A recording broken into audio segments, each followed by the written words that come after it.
All right, we're live on Facebook and YouTube tonight. I'm Chris from the Common Grounds podcast, and tonight we've got a really special guest. We're going to be talking to Larry Duran. He is a home coffee roaster from Alaska. I've already been chatting with him from in the green room a little bit. I'm really excited to talk to him. We're kind of changing gears. Most of the coffee roasters that we've talked to so far on the show are all either heavily into commercial coffee roasting or are transitioning from hobby roasting to commercial. Larry right now, he's a hardcore hobby roaster, roasting at home, doing some amazing stuff. I talked to him a few weeks ago. We ran into each other on a coffee roasting forum, I believe it was, on Facebook, and the information that he has and the information that he shared with me, I mean, just off the bat, I was like, you know what? I want you on the show, dude. And we talked a little bit, and I'm really excited to bring Larry on the show. And thanks for tuning in. If you're watching us on YouTube for the first time, make sure you hit that subscribe button, hit the bell. If you're listening to the podcast, give us a like, give us a share. Go ahead and rate us on Apple, on iTunes, or on Spotify. We really appreciate you tuning in. And one other note, I'm running solo tonight, so if the kids bust in, Larry's going to have the show. And so I'll have to go put them up. Thanks for tuning in. Let's start the show.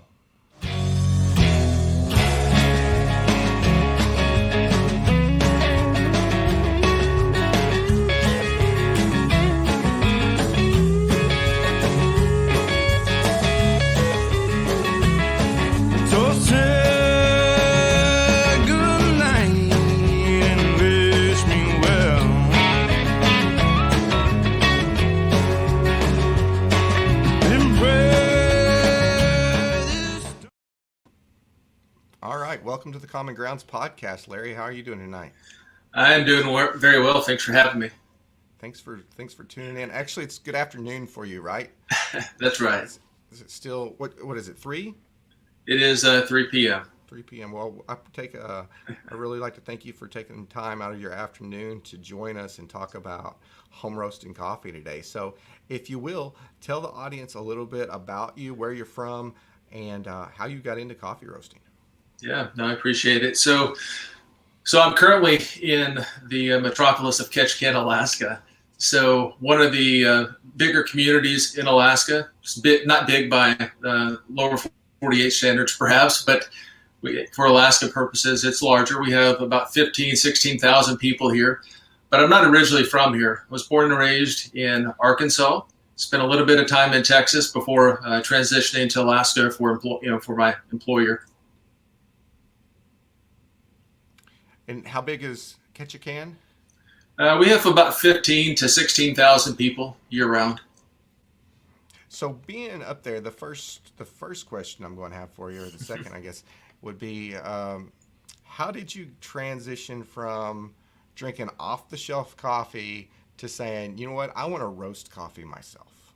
Sure, that's a good question. So for me, probably my first realization that there was something other than what I could buy off the shelf was actually when I moved to Alaska. I'm sure that kind of this small batch craft roastery has been around for much longer than I was aware. But I guess you just don't know what you don't know. And so for me, when I moved to Alaska in 2008, I got exposed to a company here in Alaska. It's very well known. They're also, I think, in Colorado now, Kaladi Brothers Coffee. And that was my first realization that there was some way to roast coffee outside of the big industrial commodity type coffee that you get on the shelf. And that kind of started my venture into more specialized coffee. But it really wasn't until probably 2 years ago that I ran into what I do for a living. I work in the field of law enforcement, but my specialty is in the field of canine. So I'm an instructor for the state of Alaska. I have the unique privilege of getting to travel around the state and getting to experience a lot of different things. And one of those things was up in the city of Fairbanks, one of our northern interior cities, where I encountered a small roaster who had transitioned from home roasting to the commercial space. And that was really my first kind of insight that I could do this myself. And that kind of got me onto the path of looking into kind of how to do this. So we've got a question from Donnie. Donnie's my co-host that's located in Washington, D.C., just in Virginia. Donnie says, I'm curious about importing coffee in Alaska. So that was one of my questions that was down the road. Hang on a second. Yes, ma'am? Can I help you? Can I take that people? Can you do what? Can I take that people and full? Yeah, you can take your plate downstairs. No, I just want to take this. Oh, no, you can't take that. I'm not going to take it. I just wanted to talk it. No, Daddy's on a show right now. I'm full right now because I don't eat. I eat 5 pounds. You ate 5 pounds? She ate 5 pounds of food. And she's Sounds like my kids. Yeah. Okay. Hang on just a second. Come on. Sure. That is my magic show.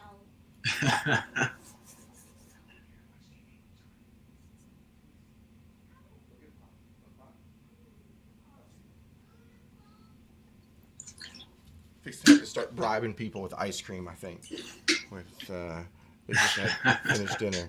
So, back to the question. Sure. Donnie asked about importing coffee in Alaska and sourcing coffee.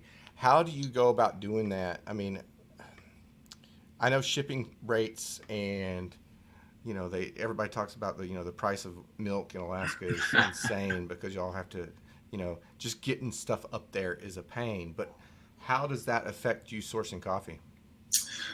Well, so there's lots of misconceptions about Alaska, and some of those are based upon kind of the rural, can't speak, sorry, and the real remote, maybe is the easier way of saying that, real remote parts of Alaska. But for most parts of Alaska, especially where I'm at in the southeastern part of the state, everything comes in by barge or through the mail.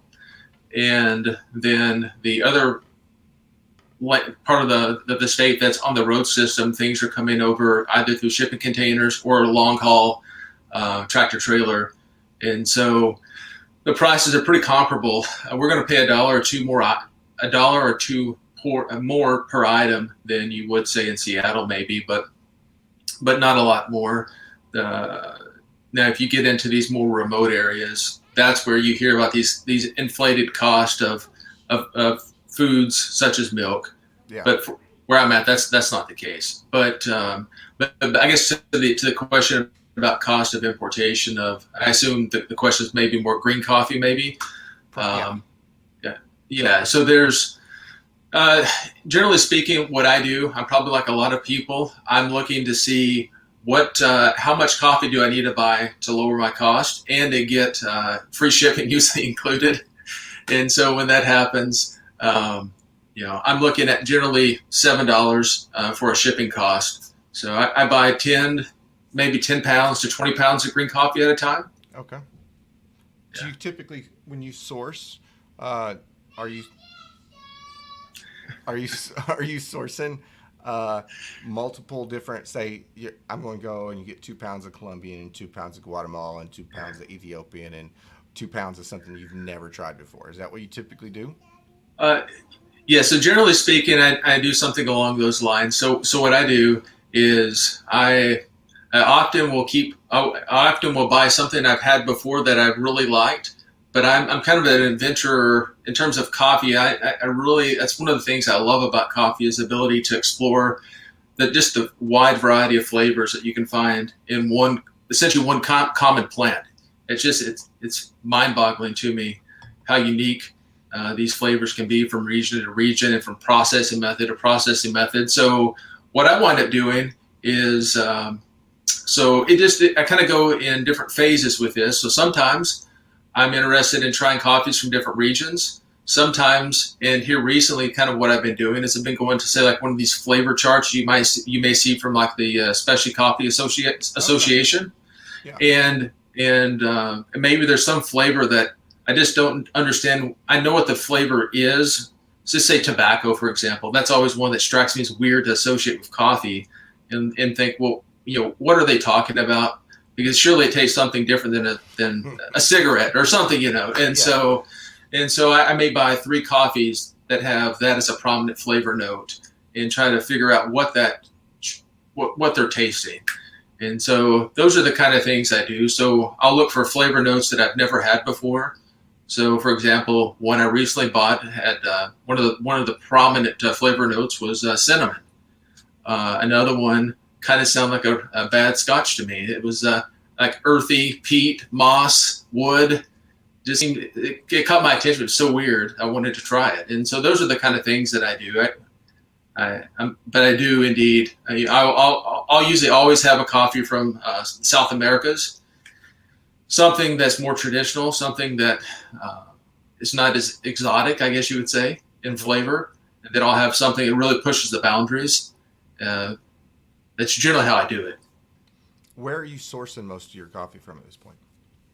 It really varies. I have here in the community where I live, I have one person who sells green beans here in my community, Ketchikan's, where I'm at.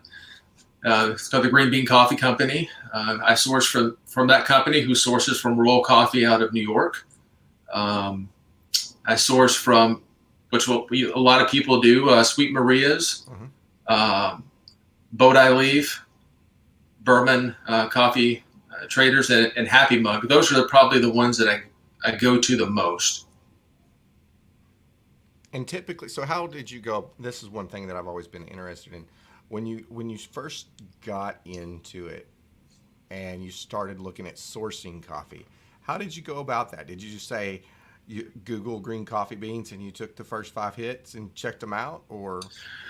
Well, I guess so. Again, where I'm at, we have a green bean coffee supplier, and so I bought coffee from a local source. That's what I did initially, until I got to the point where I realized that one, I kind of had roasted through his large selection, and then also realized that I could buy it cheaper.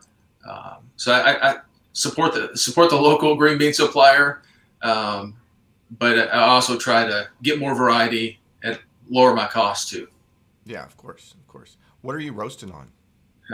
I'm a very low-tech coffee roaster, so I started off like almost everybody does in coffee roasting with a cast iron skillet, and that was an epic fail. That lasted.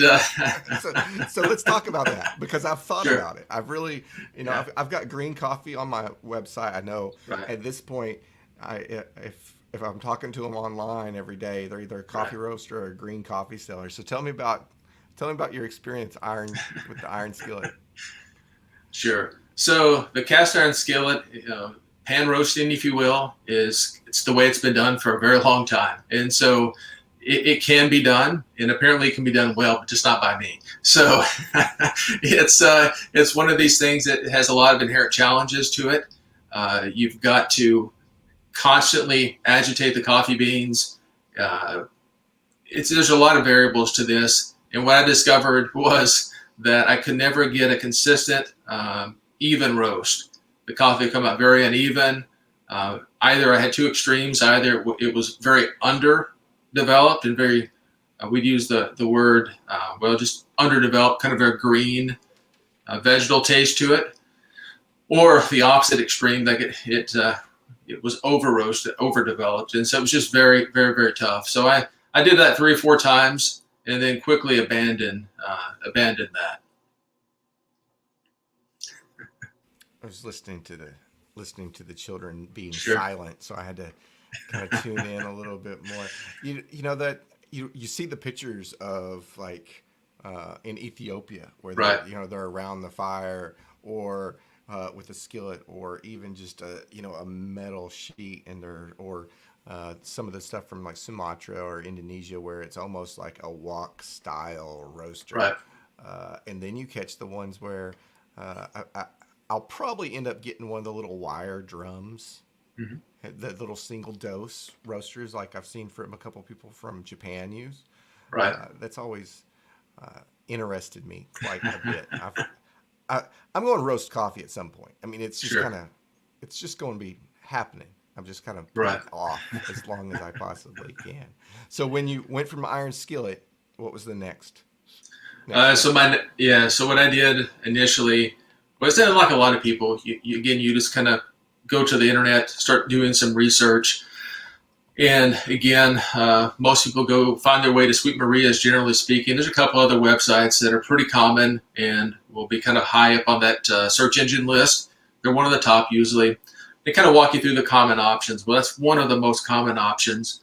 Probably the second two most common options after you graduate from the pan roaster is people either transition to these small nostalgia popcorn poppers, air poppers, or to like a hand crank popcorn popper, and that's where I transitioned to, and that's where I've stayed. I really liked it. I figured out how to make it work very, very well, and so I mean I figured you would ask, so I just brought what I have here. So it's pretty simplistic, except I added what we call thermocouples to it, so I could actually monitor the heat temperature and use if you get into this space long, what's called some roast software called Artisan Scope, so I can track the roast progression.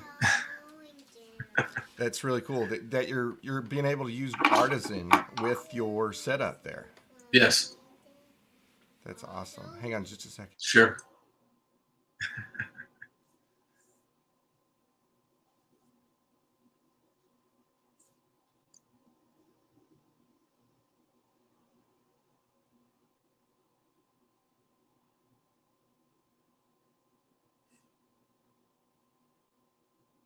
This is going to be the first show I've had to edit for a while, so I'm sorry if you're No watching worries. live. I apologize. I'll go in and chop off out on the Dad, podcast. look at this. This is all this way. That's cool. Come here.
And we're back.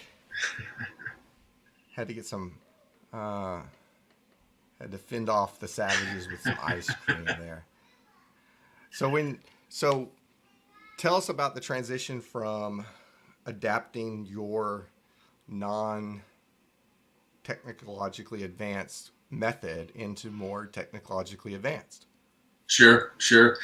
Well, I guess just a word about this, just the transition from going to a cast iron skillet to something like, even as simplistic as this device is, it just offered so much more control and a little bit of a closed environment.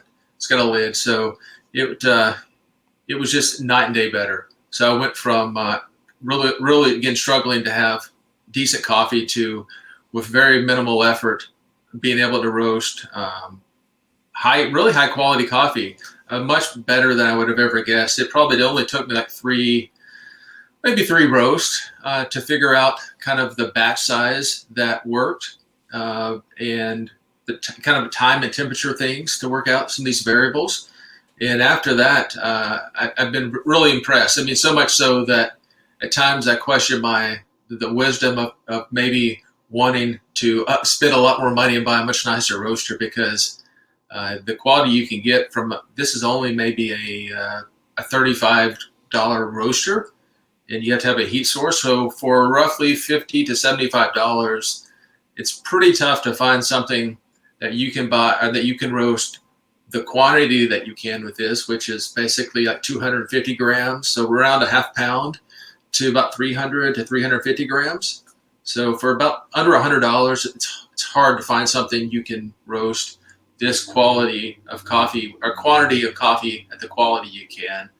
Now, granted, there's some inherent challenges to this. It's completely manual, so you're constantly having to stir Some people motorize these things. Again, I'm not that technologically savvy, so I haven't done that. What I did do was I drilled 2 holes in it and purchased thermocouples and installed those. It sounds, if I can do this, that's the big message I hope to convey to anybody, is if I can do this, anybody can do this.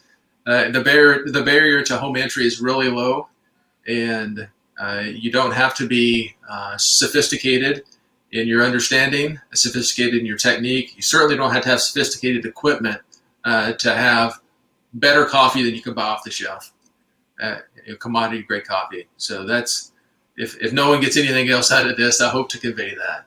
I think that's the same mission that we've kind of set out on this show originally, to let people know that you don't have to have all the gadgets to make really good coffee at home. A couple really help, For sure. You can get by with a really good hand grinder and a scale, and a pour over, and make really good coffee that people aren't typically used to ever getting, even at some of the cafes that they're, the more third wave joints, I'm sure do a really good job of coffee, but you're not going to get a pour over anywhere near what you can get at home with some really good coffee at your typical restaurant, Yeah, for sure. But I think that's one of the things that I would like people to understand is, even though we're talking about tobacco and cherry and chocolate notes and different stuff like that, or peach or blueberry, it's not hard to do. It's not hard to get these flavors if you can control just a few of the variables and get really good coffee. For sure. What's your favorite? We'll offshoot, since we'll nerd out here a little bit. But what's your favorite brew method? At the moment, it's a V60. So for a long time, it was espresso. And espresso is one of these weird rabbit hole forms of brewing that I found myself spending a lot of time every morning at the espresso station in my home, kind of tweaking variables. And yeah, it was one of these things. I enjoy espresso. I probably have 1 or 2 a day still. But my go-to brew method at the moment is a V60. Prior to that, it was an AeroPress. I still use all of those, but I prefer a V60. When I first started in this, I was really hardcore into the V60, and then I started messing with the AeroPress, and now I think every morning I'm still doing an AeroPress for the wife with the Prismo attachment, because she likes her Americano style coffee, and at that point I'm trying to get everybody going and out the door. It's the Clever dripper. I throw my coffee in it, and most of the time I weigh the coffee and I just fill it up. Like, I know where that line is with the water. I just go, and my biggest problem with that is I don't have an audible timer. And so I'll go over and I'll be bagging up somebody's lunch, and then I'll be like, oh, it's 7 minutes. Oh, my coffee's going to be horrible. But I typically can pull it out because I'm using really good coffee. I'm using good water.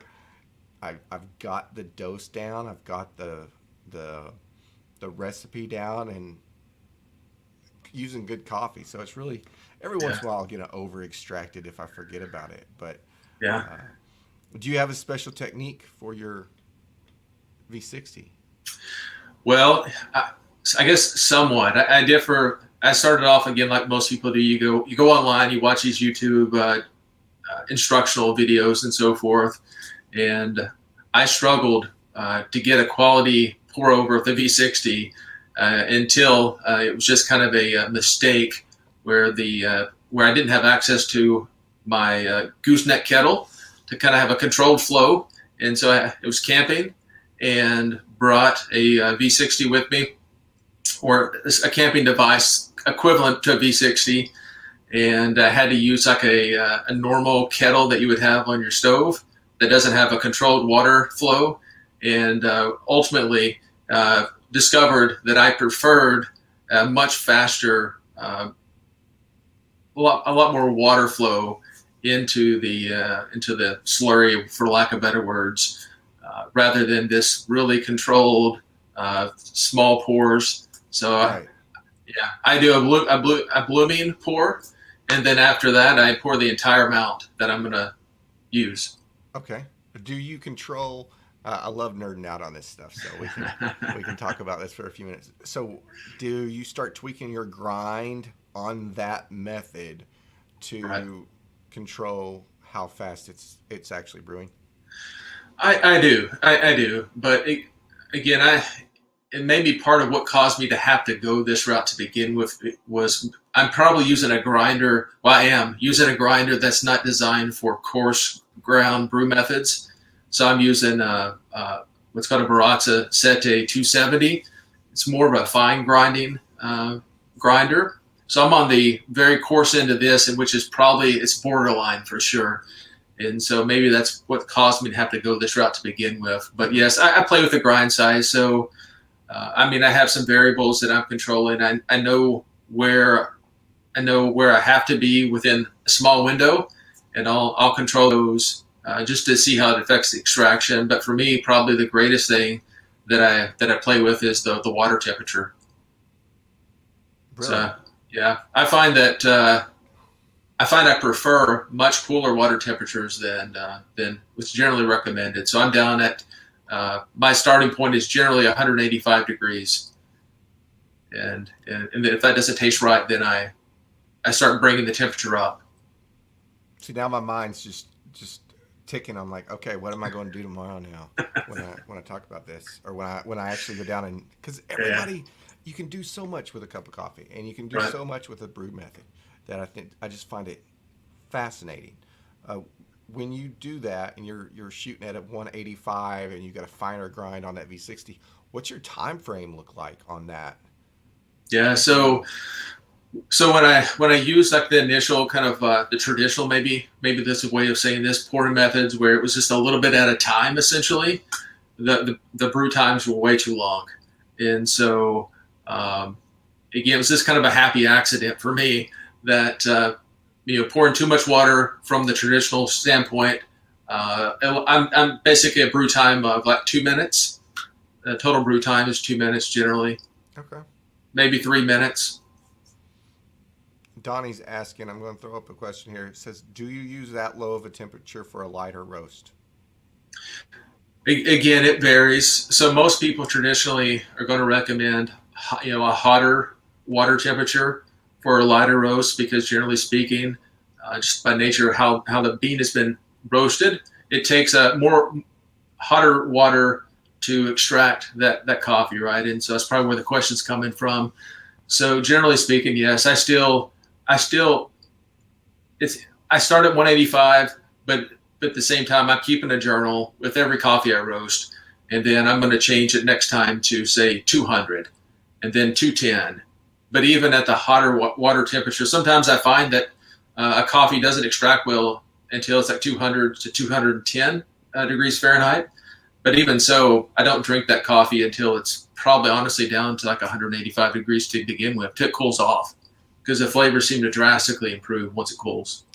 You know, I like how you said you take notes, and that's why I brought you on the show, and we're going to talk about that a little bit, because you're like, hey, I'm going to send you some notes, and you sent me like 6 volumes of Larry's encyclopedia on coffee roasting, and it was one of those.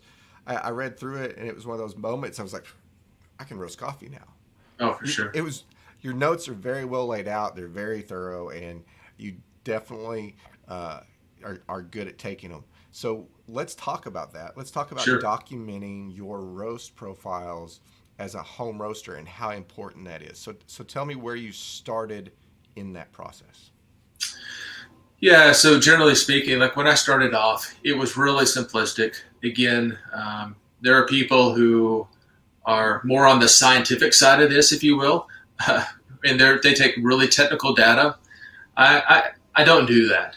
I'm using Artisan Scope roasting software, so that gives me the ability to create a visual. Well, it creates a visual map of the roast, and it shows me what temperature I hit went through certain stages in the roast, and kind of so what time and temperature I hit certain benchmarks as I roasted, and then I can save that file. I can go back to that if I liked how the coffee turned out. I can follow that pattern again.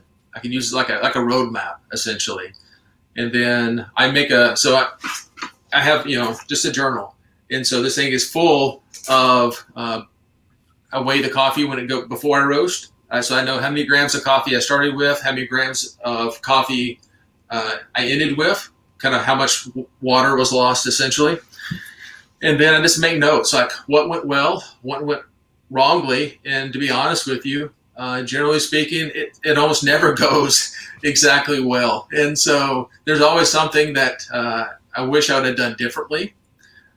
But one of the things that I tell everybody when we talk about this is like, even though things seldom go exactly how I planned, the coffee, not only does it tastes much better. Like you always kind of fear that it's going to taste bad. Like there's something you somehow really mess this one up.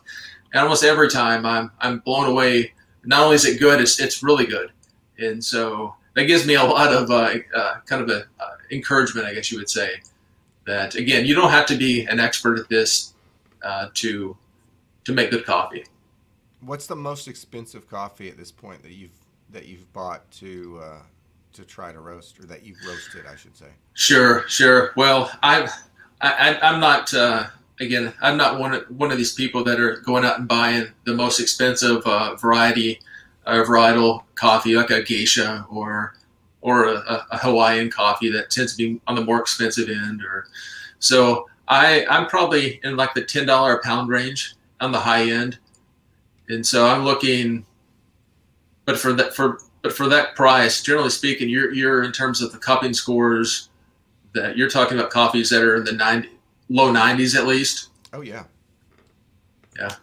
Which for somebody who's listening that's not familiar, that's a really high scoring coffee compared to what you typically get. I mean, most of the time your commodity coffee is less than a 80 that's on a store shelf, and then I think the standard Starbucks roast are high 70s, low 80s, depending on, unless it's a special one, and then they'll maybe 83, 84, if that. Yeah, probably so. I don't know where they start with that, but I mean, just to get into the specialty category, you're having to score 80. I think it's 80 is where it starts on the cupping score, and then like 84.9, I think, is the kind of the entry level specialty coffee. And if you think about it in terms of the categories, I think the most recent statistic I saw was that only 10% of the U.S. or the global coffee trade is specialty grade coffee. And then even within that low window specialty grade coffee, it's still considered by the SEA scores as their category is like very good. That's how they rate it. So yeah, I mean, you're getting still some of the best coffee in the world at that level. And that's some of the cheapest coffee for entry level roasters. And it's honestly some of the most forgiving coffee. We're talking about coffees usually that come from the South Americas, like Brazil, Colombia. Those are probably some of the cheaper coffees, especially Brazilian coffees. You're probably getting some of these coffees, depends on where you're buying them at and what quantity, but maybe $3-4 a pound. So, and they turn out some amazing classic quality cups of coffee when you get into it. I've got a Brazil, and I think Tim sent it to me 2 or 3 months ago, and because I get a lot of coffee. It happens. I get a lot of coffee in the mail, and there's no really, I give some of it away. I try everything that I get, and I can still open up that little, he sent me a 12-ounce bag, and every time I open it up, it's still really good coffee. I mean, squeeze all the air out of it, seal it up properly, and it's just been a really outstanding cup of coffee. It's that classic notes that you're looking for. And It's because it started off with a quality bean. Exactly. What's one of the biggest things that you would, if you had to go back and talk to Larry 2 years ago? Not saying don't get into it because it's a rabbit hole, but what would future Larry tell past Larry about roasting coffee? Sure. Well, I think one of the things would have been to skip the cast iron skillet. No, in all seriousness, that even though I would not go back to that, there's some valuable lessons to you learn, of course, as you progress, and you learn what the limitations are of each little system you have. But I think one of the things that I would have probably done differently if I went back is probably kept better notes early on. Now, I mean, so I kept notes, but of course, again, with everything, there's pros. You learn how to adjust, to make things a little better. And so now I keep much better notes. Not only do I keep notes about how the coffee roast went, for example, but then I keep brew notes as for brewing that coffee, how I brewed it, what was good, what was bad, what coffees do I prefer, for example, as espresso, and what coffees do I not prefer as espresso, and certain brew methods, things like that. So when you're brewing coffee, and this always interests me on this fact is, so you're brewing something and you're like, can you hear them? They're pretty rowdy, whatever's going on. So I might have to take another break. Sure. When you're say you brewed a cup of coffee and you're like, oh, there's that hint of cinnamon, right? But it's fleeting. It's not really there.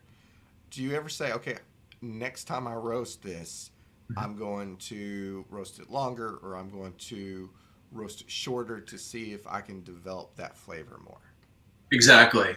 Yep, that's exactly right. And so here's a good example. So I recently had a local business roaster who's roasting for his own business here.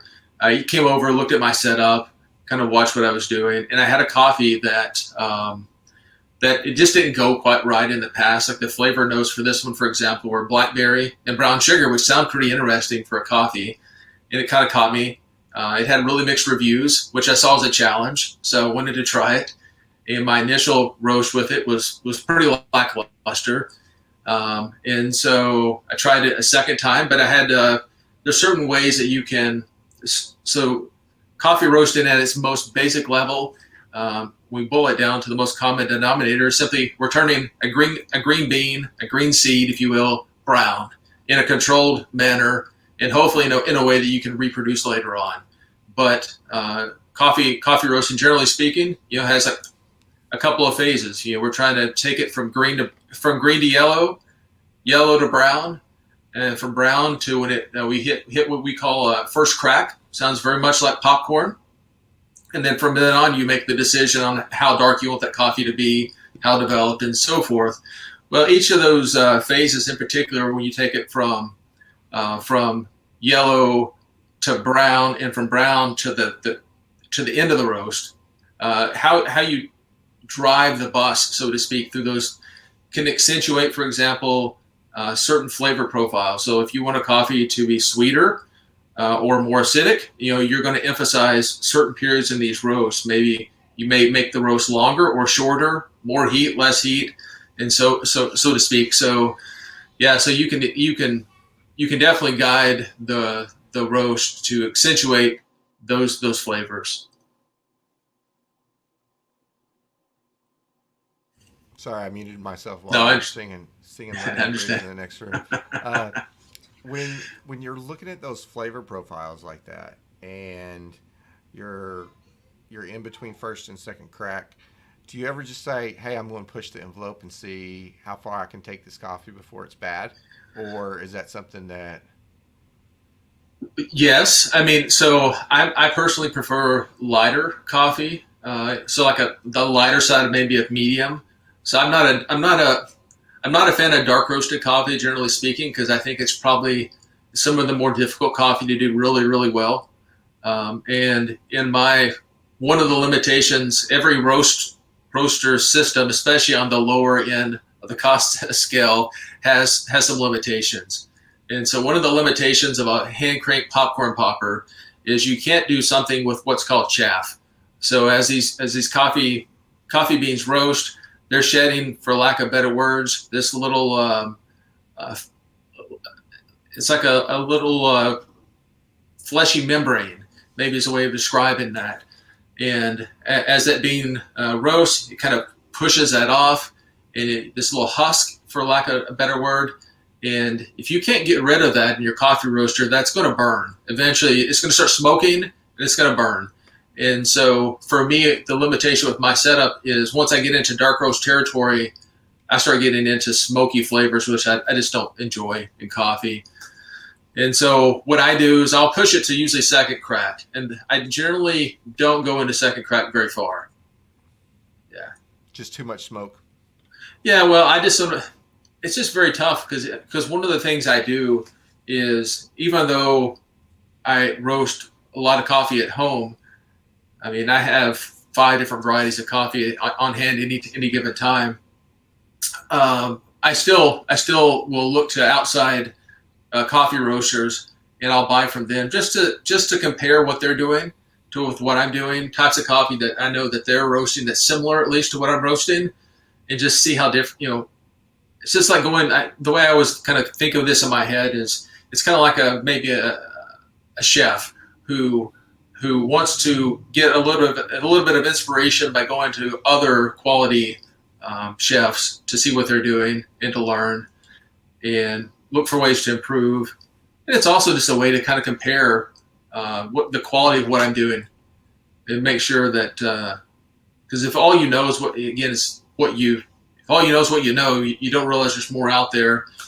And yeah, and so what I do is I wind up buying. So for example, I have some coffee coming in a couple of days to compare, but I'll get dark roasted coffee from these people just to try it. And generally speaking, even from these higher end roasters, they struggle also. So I take a little comfort in that to get these things dark roast well.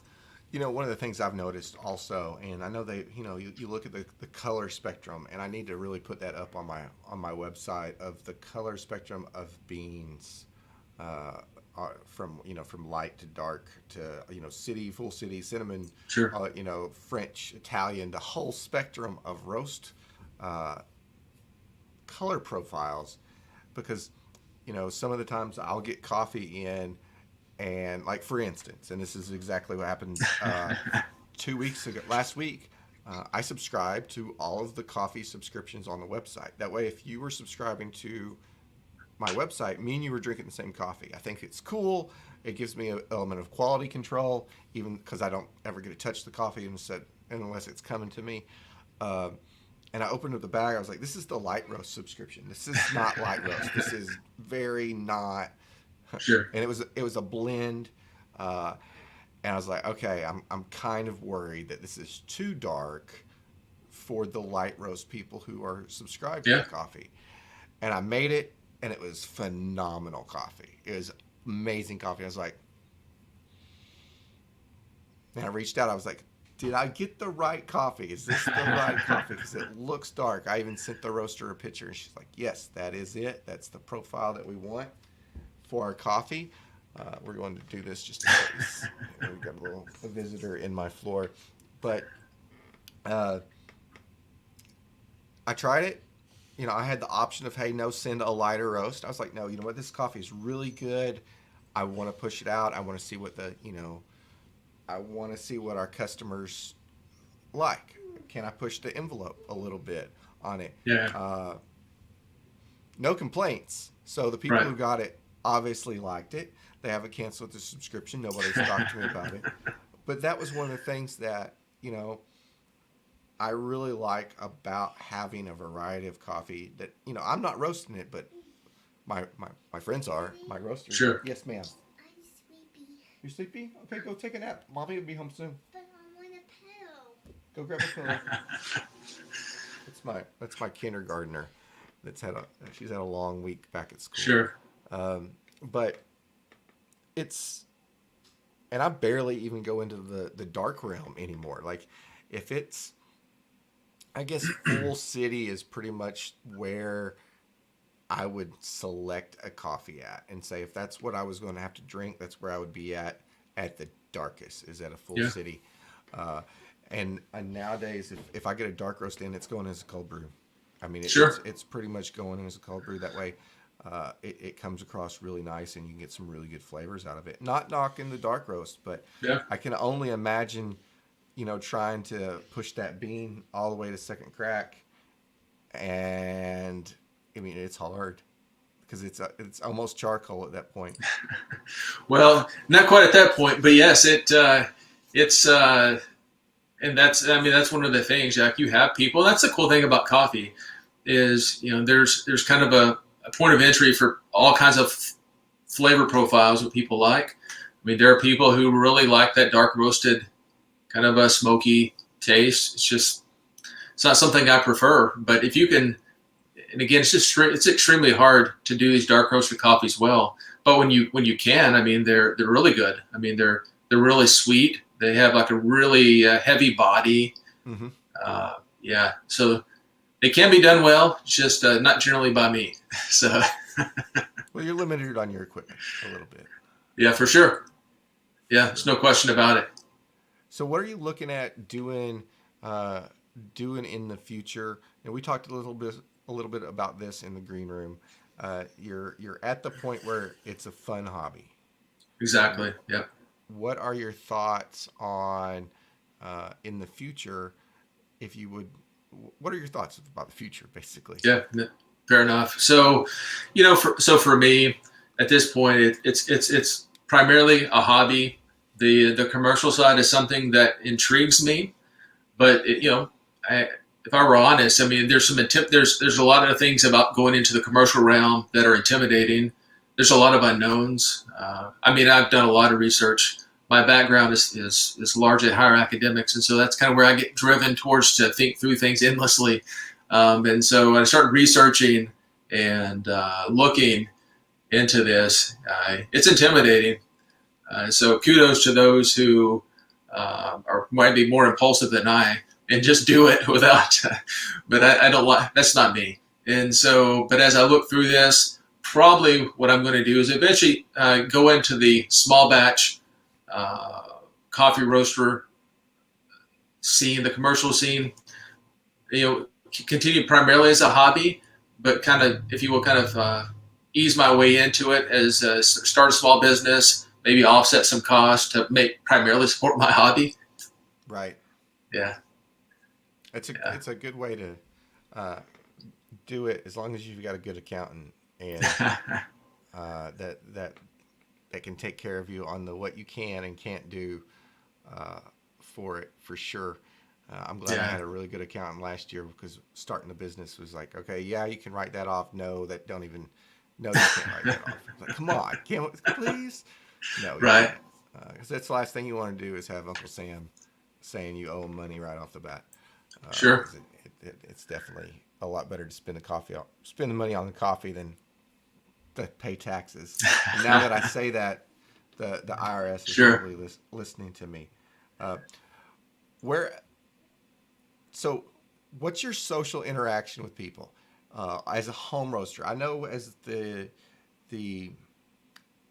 guys that are transitioning, of course, they're out there saying, "Hey, I'm the coffee man. I'm the coffee guy." Right. Donnie's. If anybody's talking to him, I'm a coffee roaster.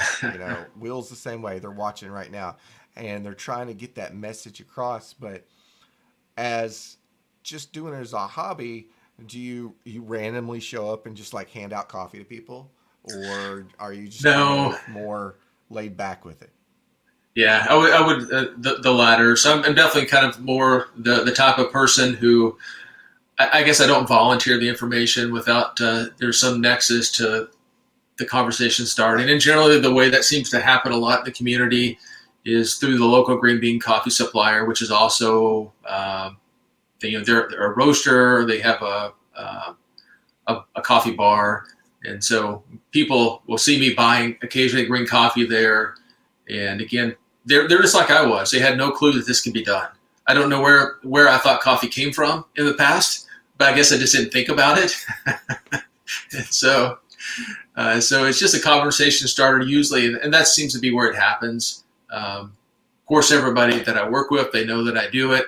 I'll bring coffee and let people try different coffees. That's generally, if people know, it's either close friends, people in my small social circle, or maybe just a few coffee venues in the community. You know that you bring up an interesting point, and it's something I really haven't thought about prior to this conversation, and that's why I love this show, is that aspect of where coffee came from. You know, like when I was a kid, we had instant coffee at the house. You know, Taster's Choice was Yeah, what sure. was on the shelf at the house. My parents really didn't even have a coffee maker for. I don't remember even having a coffee maker in high school. I mean, that was 20 something years ago, so we could have had one, but it was because Dad would get up in the morning and he would go to the store, Right. have coffee, talk to his buddies, get his crew together. He did construction, and they would go on. So that's where Dad's coffee came from. You know, that was never like something that we had at home or we had at church or whatever. Uh, but only thing I can remember was, you know, the Juan Valdez Yeah, commercials on sure. TV. So apparently it was picked in Colombia and Yeah, then magically appeared in the States. And it wasn't something that we really were privy to. I mean, it wasn't something sure. that I was familiar with growing up. And so I can remember my first exposure to whole bean coffee was when I moved to Texas and saw coffee beans on the shelf at HEB. And it was just like, okay, you can buy coffee beans out of these great big bins. Well, that's kind of cool. And for years, and I bought them and ground them right then, and took them home. And I guess that's transition a lot of people don't know about is the Right. fact that you can home roast, or you can order it online and have it to your door in 3 to 4 days after it was roasted, depending on Right. where you're at. You know, I think it takes me about 4 days to get a bag of coffee from Maine to California. I don't think I've shipped anything to Alaska yet, but I can get it across the lower 48 in about 4 days. And that's an interesting. I'm going to have to do some thinking on that, on where that disconnect is, on why people don't know how good of coffee that you can actually have at home with very little effort and Right. minimal investment. Sure. Yeah. So do you ever just like try to go out and convert people to specialty coffee? Is that Yeah. I don't, but I, of course, when I travel, for example, whether it's for work or just personal travel, I'm bringing brewing apparatuses that most people have never seen. Of course, and that in and of itself becomes a conversation starter about the subject as well, though. y'all do a lot of camping and a lot of traveling in Alaska? Well, we do, and I mean, I primarily travel for work more than anything else, but That picture you sent that's on our cover, I wanted. I wish I should have shared it or saved it. It's with you, your two dogs, and just a beautiful landscape. Big fir trees. Are they fir in the background, covered in snow? yeah, just a variety of kind of spruce and cedar. Yeah, that's something that we don't get down here in Houston at all. Is snow like that? In fact, I don't think I've ever seen snow like that in my entire life. Uh, And it's just I'm going to have to come up and visit y'all sometime in the winter to yeah. to take that adventure. It'd be pretty cool. So when you're traveling for work, what's your travel rig? What do you take with you? Well, so in the past it was an AeroPress, and again now just because my tastes have transitioned a little bit, it is now kind of a V60.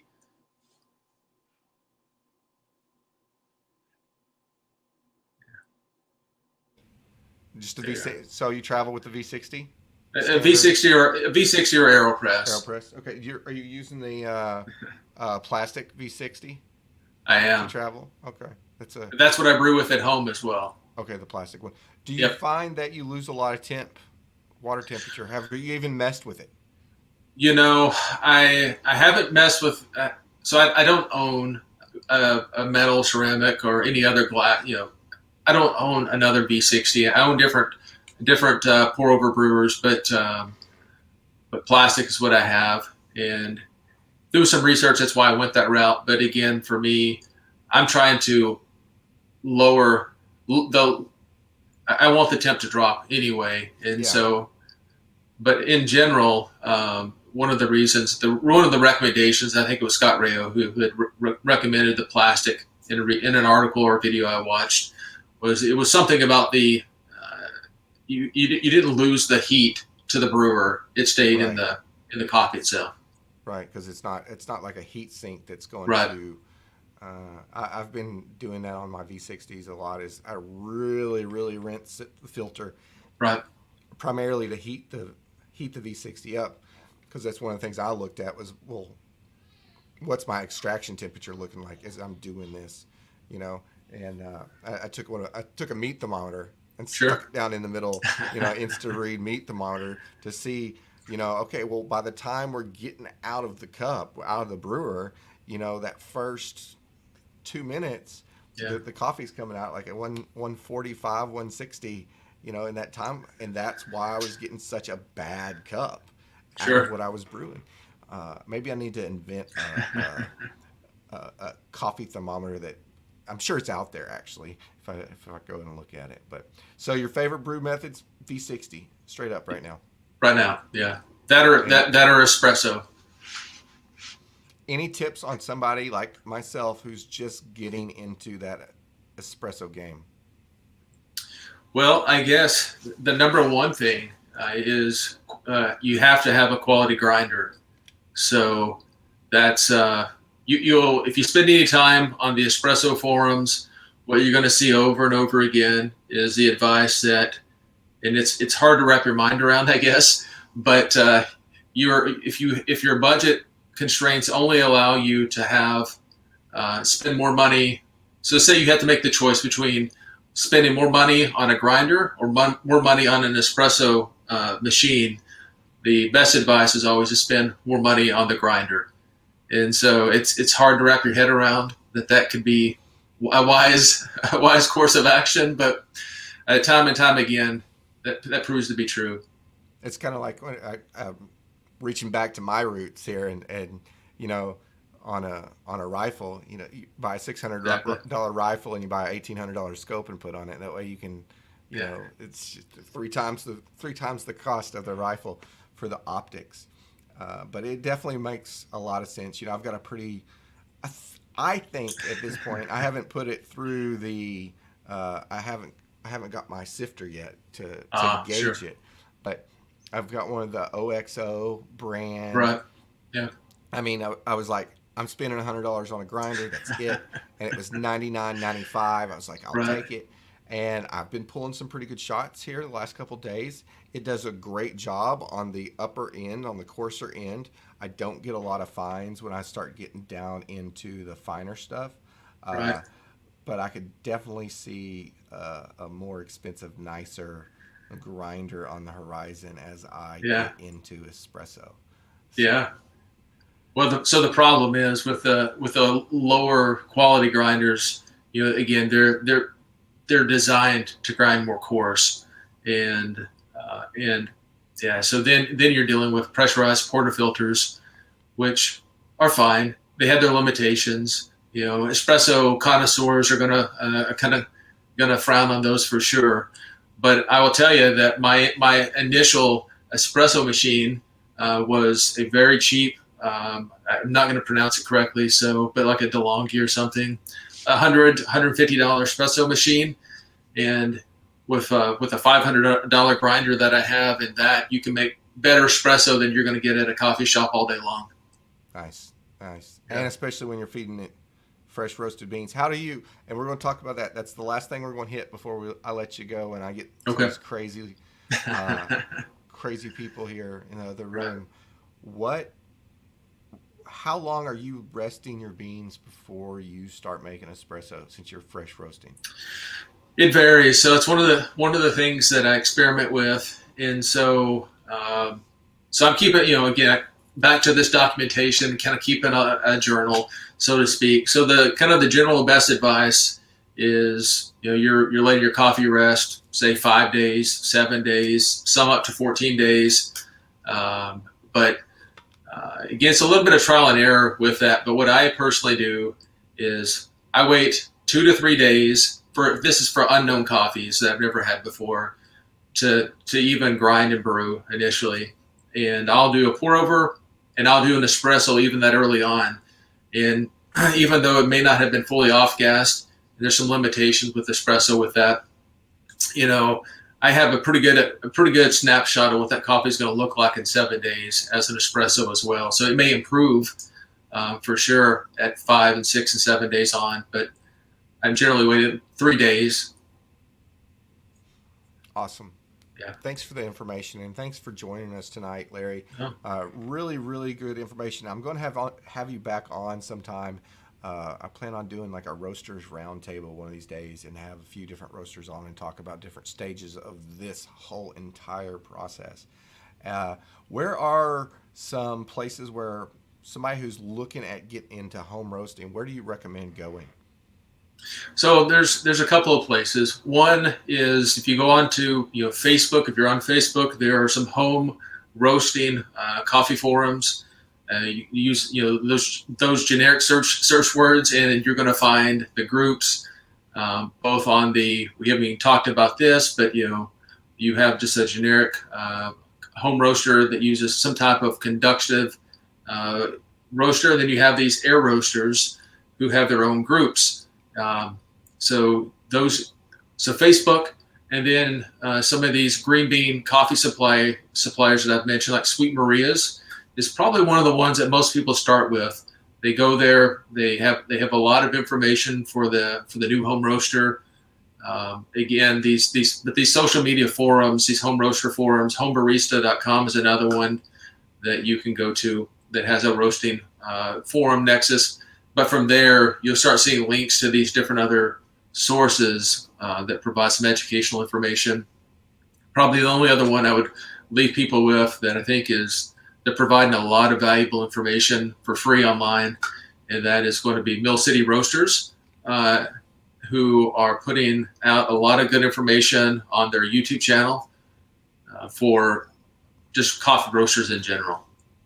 They've got a ton of good information, and I've reached out to them when I first started the show, and I don't think I had a big enough reach for them to reach back out to me. But maybe since I'm engaging with a lot more roasters now, maybe I can get them on the show one of these days and talk about coffee roasting and what goes into building one of those machines and engineering of it. But Larry, hey, I really appreciate it, man. Thanks for coming on the show. We'll be in touch. We'll talk some more in the green room as soon as I close out the show. Sure. Thank you. Thank you. All right, everybody. Thanks for tuning in tonight. Thanks for listening. Thanks for enjoying my night trying to keep these kids corralled and chasing cats. And we'll edit some of this out on the podcast. But once again, thanks for tuning in. Thanks for joining me and Larry. Thanks for asking all your questions. We really appreciate it. Thanks for supporting the podcast. You can check us out on Apple, iTunes, on YouTube. You can check us out on Facebook, Instagram, roastersmarketplace.com. We've got over 30 roasters right now, over 300 different roasted coffee. Awesome website. We appreciate you watching, and we're going to take it out with a little Dom Cours.